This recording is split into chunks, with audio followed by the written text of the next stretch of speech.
Hello and welcome, it's LOZA. We're on to part 3 now of the Fixing the Dark Magician series. This part is this the salvation? And as always, thank you to George H for putting this together, and thank you to Sabri Mini for the music. Welcome guys to the world of dedicated Dark Magician fans. Whether you're a collector, a duelist, or a fan like myself, you'll find in-depth content exploring Dark Magician's legacy. In today's episode, we will be trying to fix the deck. We're trying to, number 1, bring DM and DMG back as the central pieces, focusing on their field presence rather than just their use as a spent resource in the grave.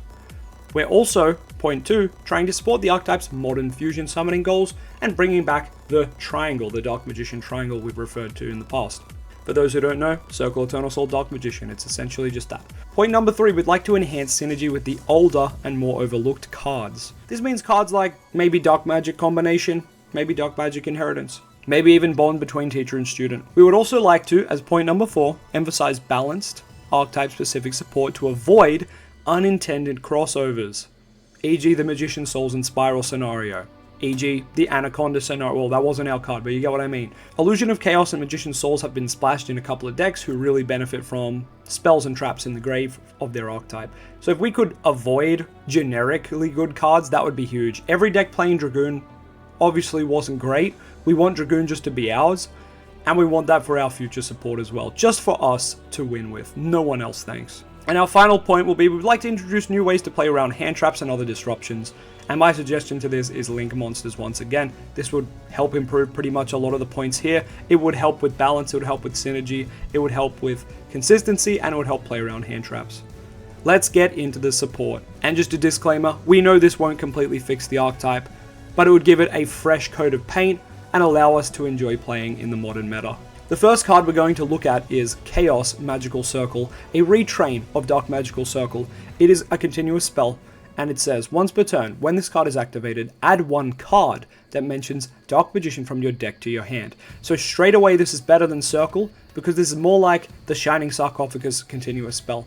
You get to search a card straight away. And in fact, I think this could even change to be like the Shining Sarc one, where during the main phase you can just go and search once per turn. That'd be pretty good. But we're not done, so let's keep going. Up to twice per turn, if 1 or more Dark Magician, Dark Magician Girl, or fusion monsters that list either as material are summoned, except during the damage step, you can target 1 card your opponent controls and banish it. So up to twice per turn now, you can get a banish.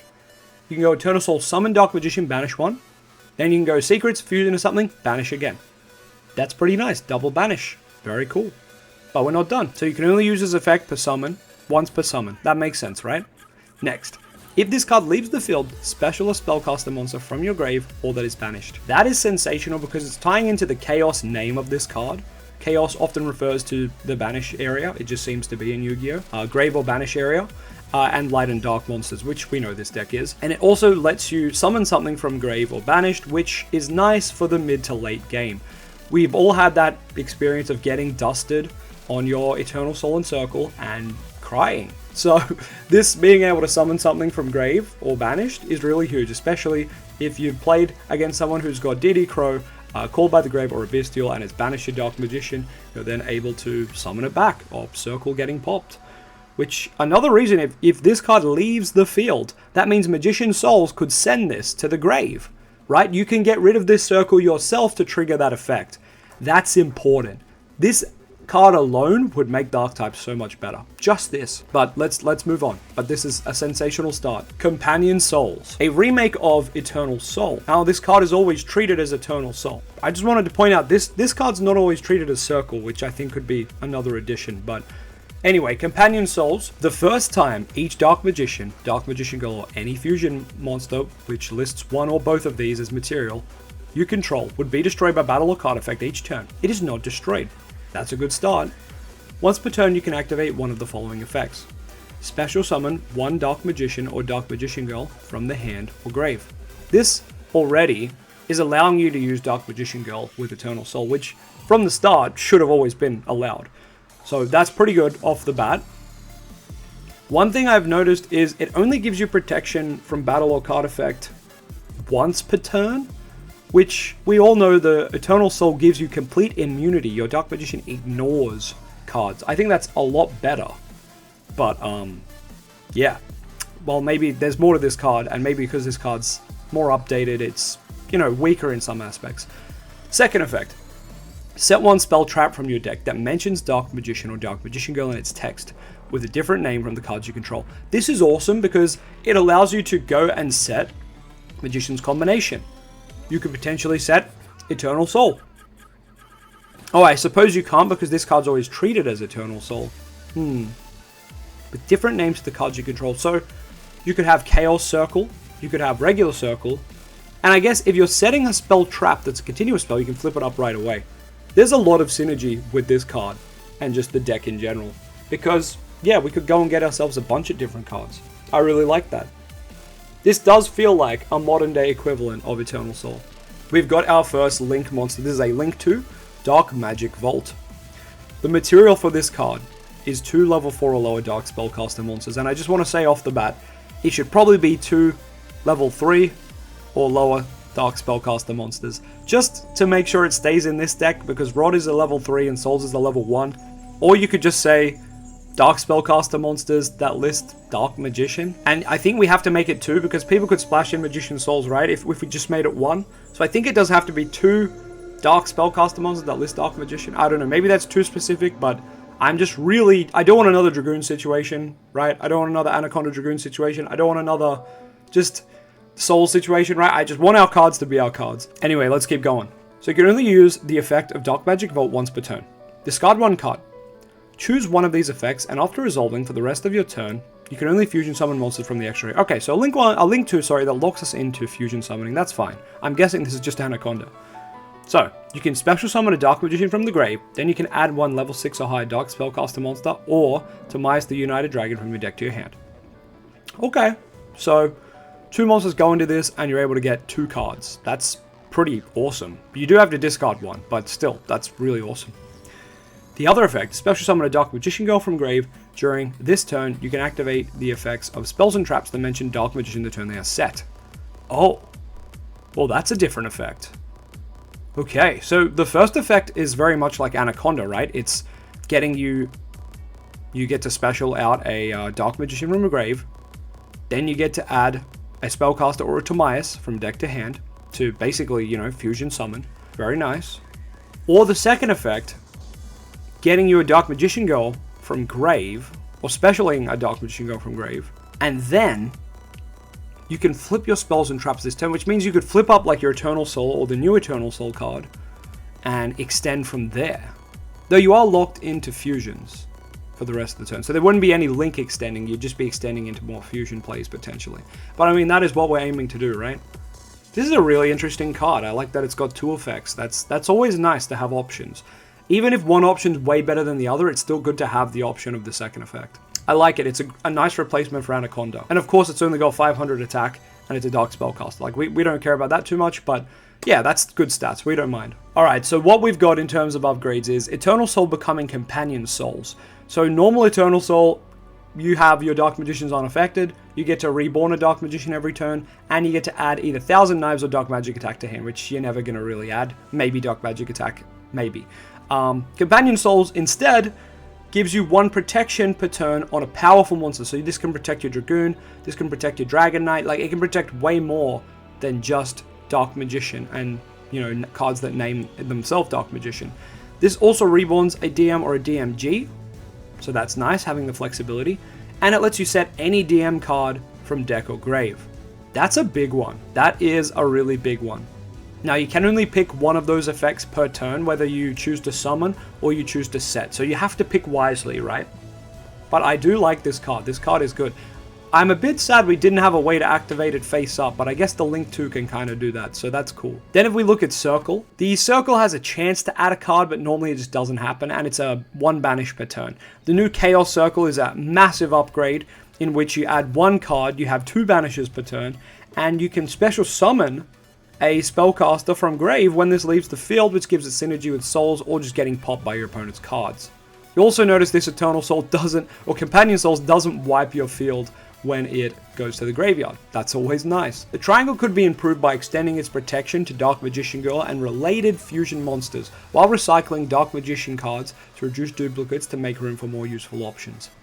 I think that is a good way to go about retrains of the classic Dark Magician triangle. And of course, our new Link 2 allows us to float into a lot of different cards here.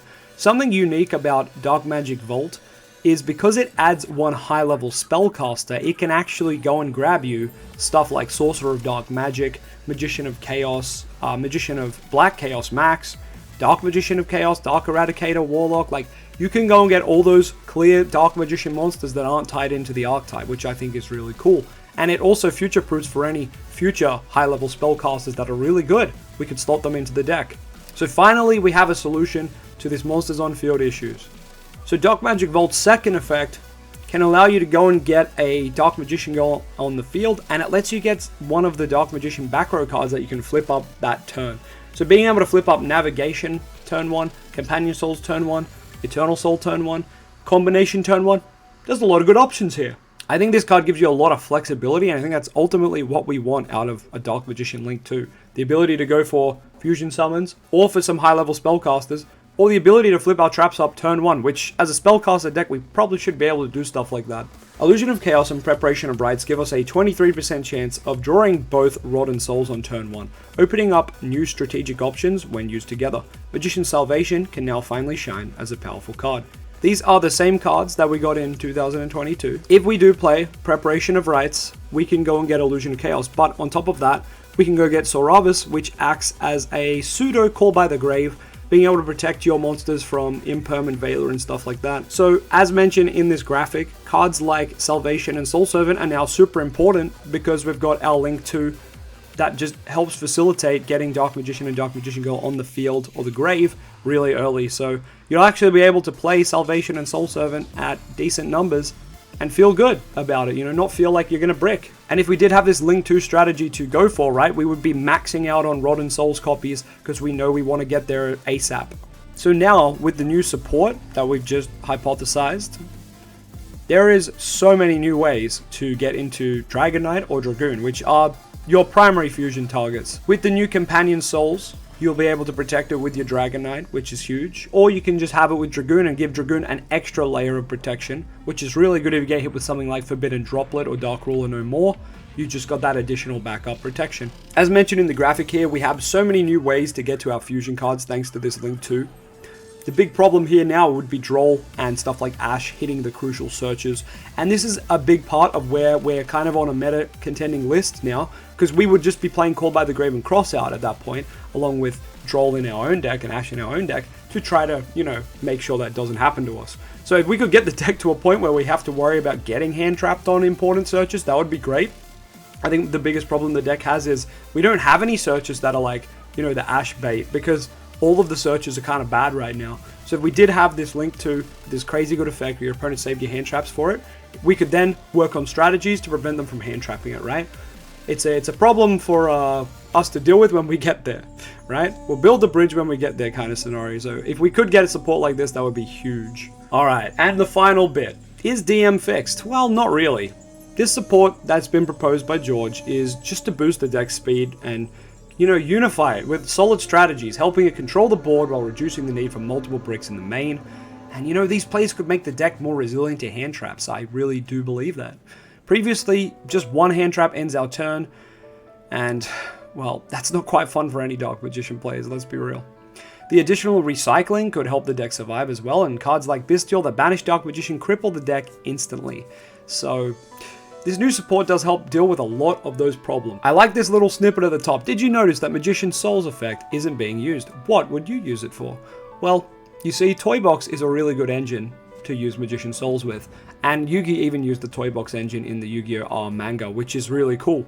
Unfortunately, a lot of people don't like it, and honestly, if we could just get Dark Magician spells and traps that did a better job, I think we'd all be much happier. As much as I love the Toybox engine, it'd be awesome if we could just use our own spells and traps to the same level that Toybox was. So, I do think the new Circle has great synergy with Souls, but yeah, if we could get an in-archetype spell that was as good as Toybox, how crazy would that be? But ultimately, let's get to the end of this line where it says, would you use this new support? Let me know down in the comments, let me and George know, would you use the new support proposed by George? I think it's pretty good. I think it puts us in a good stance. We'd be able to fight the meta and just kind of have more of a strategy, actually have a game plan. Go for this link 2, try to set up a fusion, or try to set up a bunch of back row that we can flip turn 1. Like, there's a lot of good options there. There's probably some degenerate strategies as well if we can flip up our back row turn 1, right? I can only think of all the stuff Labyrinth does with its traps. Like, whew, we could probably do some really cool stuff. That is unfortunately the end of the Fixing the Dark Magician series, but thank you so much for joining me, and once again shout outs to the creator of this series and the music. So George and Sabri, thank you very much. If you guys enjoyed this series, don't forget to like, comment down below. Perhaps we'll make another one soon on how we would fix something else in Dark Magician. But thank you so much for joining me, and don't forget to like, comment, subscribe. I'm your boy LOZA, and we've got that Dark Magician content coming at you forever. So yeah, stick around if you like Dark Magician. You know we've got some support coming. We got a Dark Magician structure there coming, guys. Don't you worry. Alright, that's enough copium for now, and I'll catch you next time. Peace.